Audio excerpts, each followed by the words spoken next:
And it was so messy, but that doesn't matter because at the end of the day, I got it done. And then I sent it to Milo, and he said it wasn't horrible.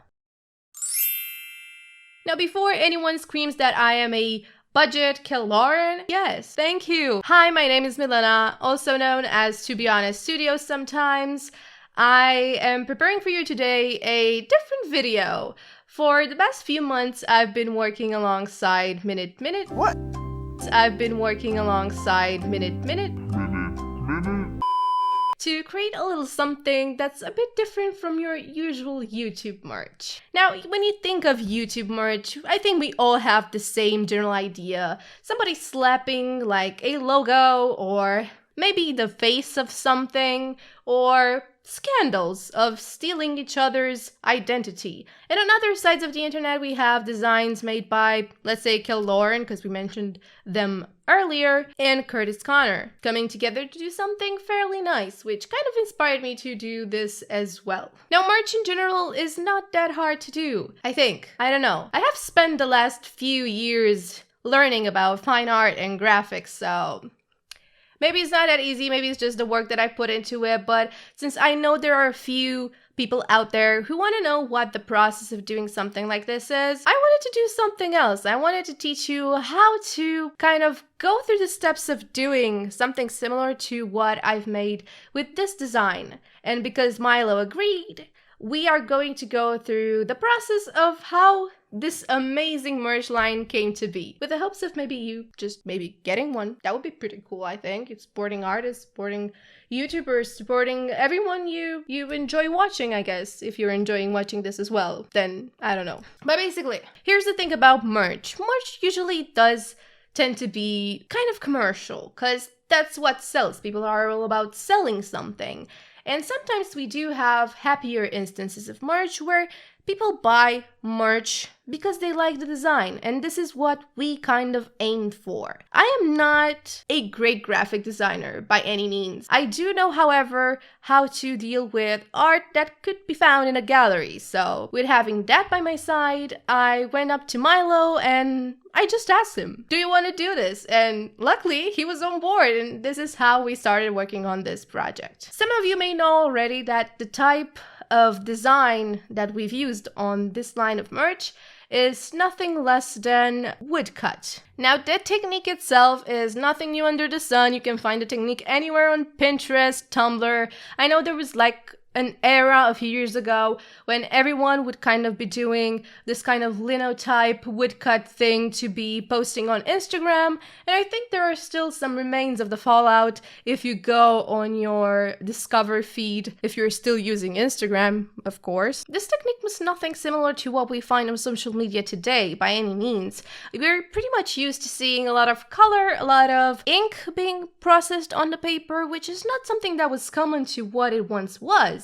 More so, it was more detailed, and the designs were made onto bigger and I would say greater canvases. This technique comes from the 15th century, and it was nothing more than a chaos of lines and detail, nothing to what you're probably used to see. It does have a Gothic, as a contemporary way of saying Gothic, aesthetic to it. And obviously it had a lot of themes that would go more into what you're used to see in a very old art museum. Basically what I'm trying to say, you wouldn't find themes that wouldn't be tied into the church or the way the lives were lived back in the 15th century, basically. We would have Dürer, for example, as one of the most important artists who would be doing this technique back in the day, and actually Dürer would be the one who kind of brought this project onto our table, because talking to Milo, we've both discovered that he wanted to go towards something that is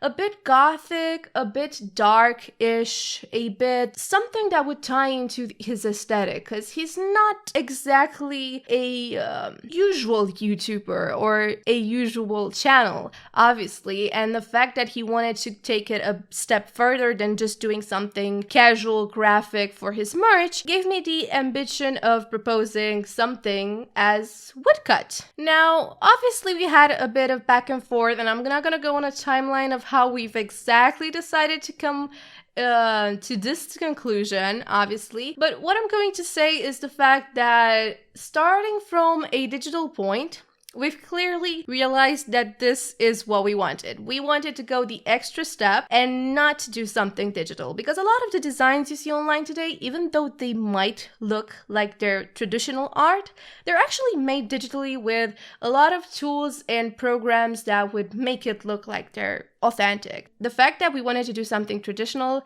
really made it be such a great project. Now let's talk a little bit about materials, because obviously if we're not working digital, we're gonna have to go through a few little tiny things that are the materials of work. Now you wouldn't usually need either a big block of wood in which you would kind of engrave, kind of dig out the drawing that you have to do, or you can have something that is like a linoleum, I think it's pronounced.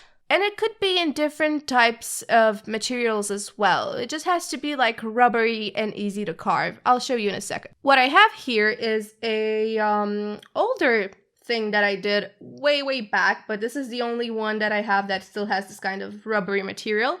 This is like a green kind of plastic that is rubbery enough to work. I wouldn't recommend it though, because it does have a kind of wiggle to the arm and it can make it a lot harder to draw like lines, which as you can see in this one, it does have a lot of lines, which is not really helpful. I don't know if it's going to be in focus or not, but it doesn't even matter. You can see I even cut through it, which is never nice, especially when you want to print it on paper. But basically you need one of these kind of things. But for Milo, because I wanted to go a step further, I actually looked up a material, I should put this down, a material that is a bit more expensive, but does the job better. Now, it's not like I'm going to spoil the design or anything, because you already know it. If you're coming over from Milo's video, you obviously know what this is about. So I'm just gonna show you the material. The material I used for Milo specifically actually has like a canvas on the back. So in case you kind of go through the material all the way through, it's not gonna have holes like the other one. As you can see, it's kind of rough. It's a bit more like leather-ish kind of material.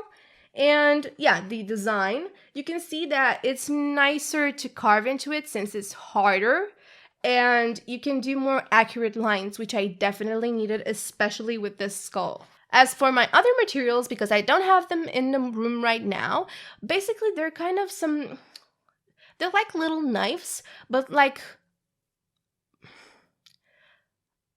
I guess like spoons?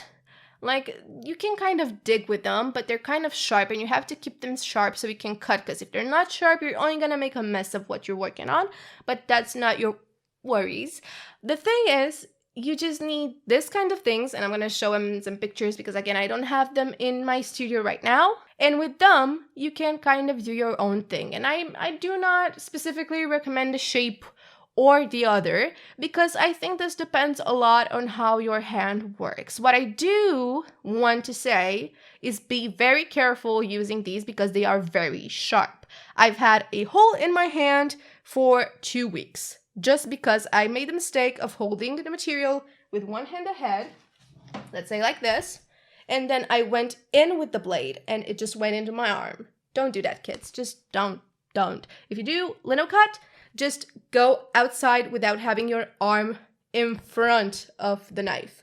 Keep it behind for your own safety. So yeah, basically, obviously because this was a much more complicated process than what it seems to be, me and Milo had a bit of back and forth deciding whether it's going to be a digital thing or a traditional thing in the beginning, and obviously it started from something very digital, which, no tea, no shade, I actually told Milo it kind of looked like a Panic at the Disco design.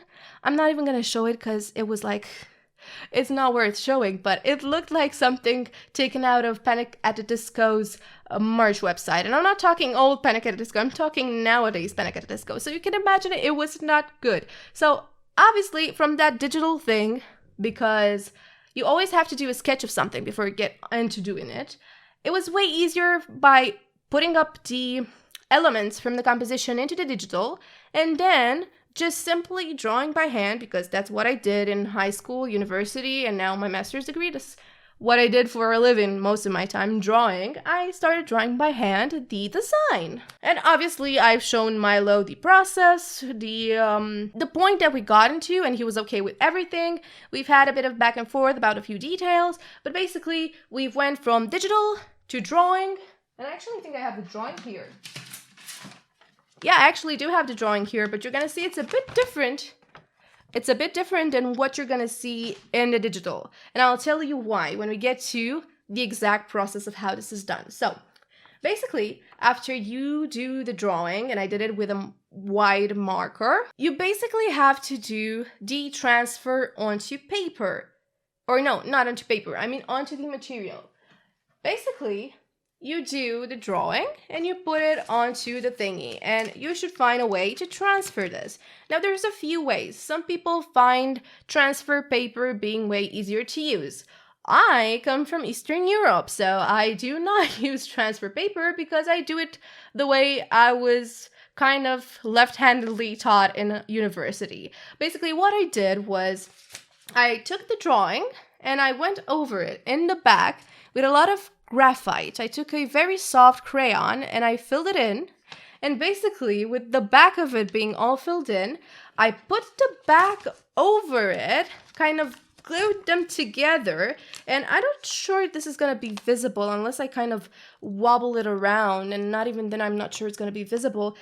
It has a pen kind of color, the bluish hue, because coming up with a pen, or basically anything that is kind of sharp and could put pressure on the graphite on the back, is going to transfer the oversaturated paper, the graphite from the oversaturated paper onto the material.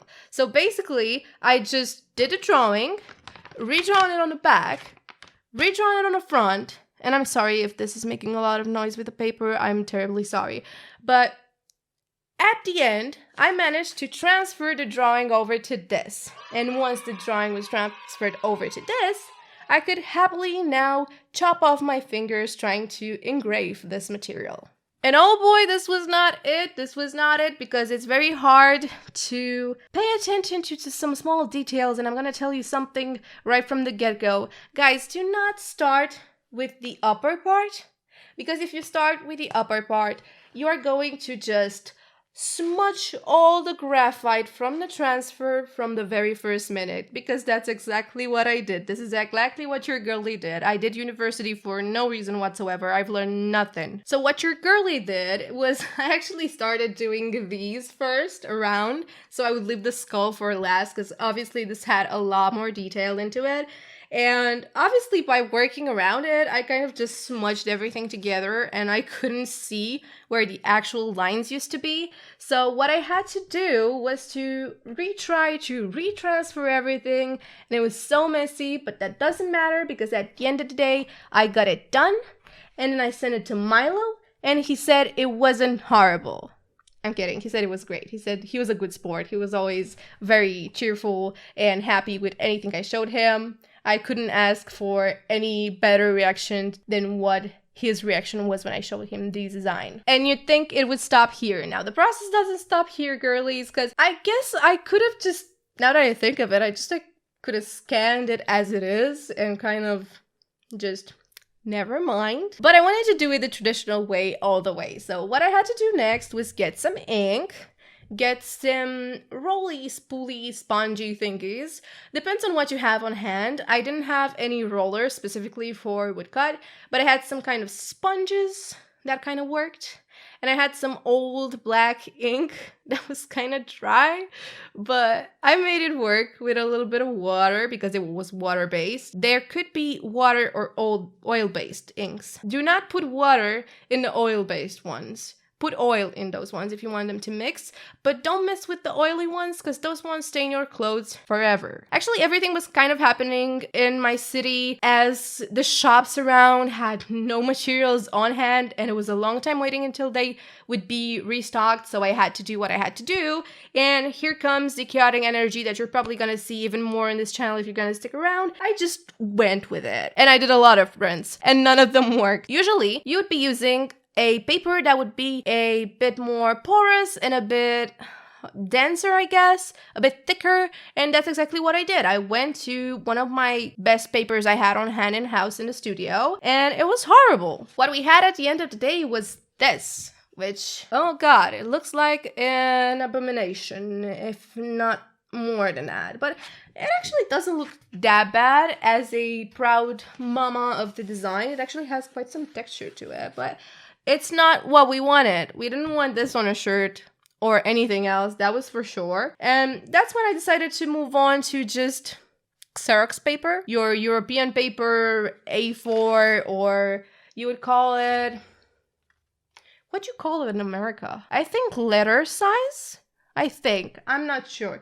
But I went to something that is very widely available, the cheapest paper you could find, and I just put in the ink, and I took a spoon.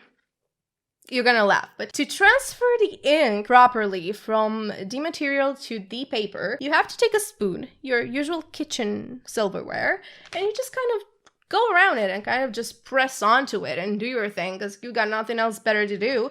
And sometimes you can check to see if it's going well, and sometimes you can't, because sometimes the ink can get old and then it's gonna start to crack and raise, and there's a lot gonna go wrong, and trust me, everything that could go wrong actually went wrong. And as you can see, the ink was kind of dry and it was not picking up properly, so then I added a lot of water, which kind of created this other monster that looks like this. Which, again, not bad, but not something we would be looking for to get. Poor guy. By the end of everything, I can proudly say that I made, I think, 50 prints, and I'm not kidding. I had them all laid out all over my living room, and I was scared for my life because I have a chaotic cat that was jumping all over them, and there was fresh ink, but that doesn't matter because you're here for the process. Basically, what I had to do at the end of this chaotic show of ink not getting where it should be and ink just cracking and being old and not transferring well was me being a bit more spontaneous, I guess. Now, like I said, I have about 50, if not more, examples of skulls over and over did. Some of them are better, I guess, but they're not amazing to say. This one's pretty good, actually, but they weren't what I needed. That's very, very loud, and I'm sorry. I'm just gonna put them aside. They weren't what I needed, and I was in a crisis because I had to find something for Milo, but I did not have any materials, and no shops around me had them, so I had to make it work, and this is how I made it work. It's not the greatest. I know. It could be worse. But you can see, although it's not really inked in, it was wet enough to get all the surfaces in.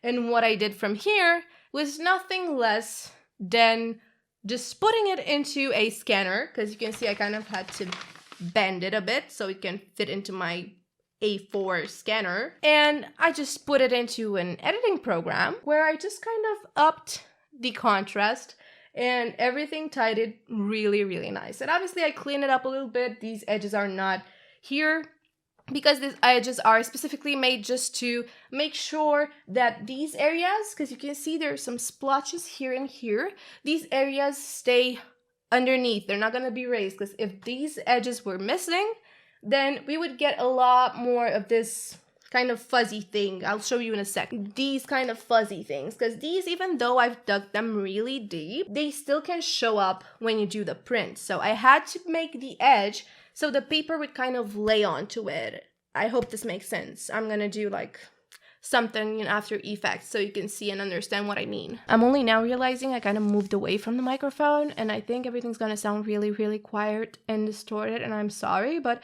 we're working on it. We're getting better at it, but anyways, funny thing, if you've been paying attention up until now, you're going to notice how this was horribly wrong. Have you guessed yet? I did a transfer wrong. How, you may ask? I did not take into account the way things are facing. I do not specifically have on this original piece of material a, let's say, back and front, because the M's from Miniminuteman are M's, and M's can be swapped horizontally from one side to the other without them being specifically in one direction. But down below right here, you can see I have trademarked this with the ear when this March is gonna be out, which would be 2022, but 2022 has to be read in a specific way because we have Roman letters, right? Roman numbers, whatever. And if you would look at my print, they're wrong. They're not okay because I totally forgot about the way transfer works because I haven't done this in a while, to be honest. And lucky me, everything has to go to print as in digital space anyways for the t-shirts and merch and everything else. But this is not a good thing. Don't be me. Don't do this mistake because then I would have to do it all over again. Or I would have to do, it's a more complicated technique where you do like kind of a double transfer.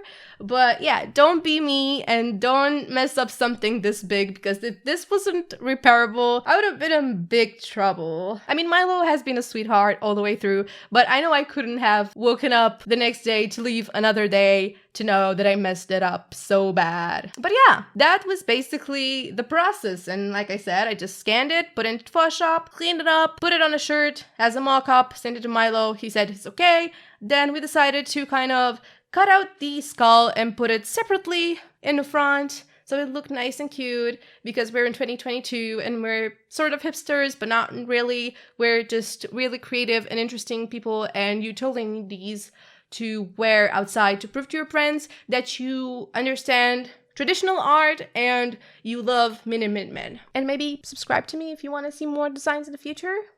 I don't know, because like I'm gonna do some tutorials in the future. I do have a Skillshare and I'm gonna go into that things, but I'm also gonna do like Kel Lauren kind of stuff where I'm gonna talk about designs I do with different people. So stay tuned if you want to see more of that, I guess. And also we're going to critic things from Reddit because I love criticizing things.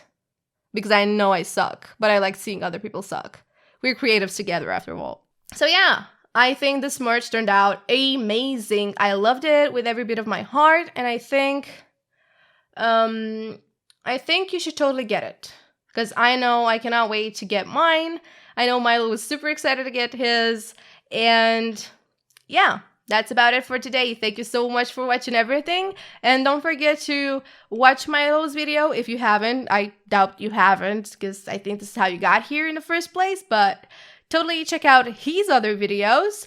Don't check out my older videos because they're very old and they're not really cool anymore. But you can subscribe and stick around if you want to see more. I have a Buy Me a Coffee if you want to support an artist. Me. But that's a bit early on, I think, to be asking for that. I also have a Skillshare, which sucks, but you can sign up for Skillshare with my link in case you want to see my future tutorials. And you can check me out on Instagram and Twitter. I'm really boring, and I am part of a few fandoms. If you want to have fun and laugh about some stuff that's trending, just go on and check me out in there. I would love to keep you on the same page with my chaotic, energetic lifestyle, which is really not that chaotic or cool or anything. I'm just rambling on. Thank you so much for watching, and thank you, Milo, for this opportunity, and I can't wait to see what else gonna come in the future. If you have any ideas of cool merch you'd want to see, I don't know, just put it down there. You might see it on a shirt anytime soon. I don't know. I'm just hoping someone comes with a better idea than I've had so far, but also not, because I might not have a job at the end of it. I don't know. I'm just gonna cut it here. Thank you so much for everything, and see you soon, I hope. Bye!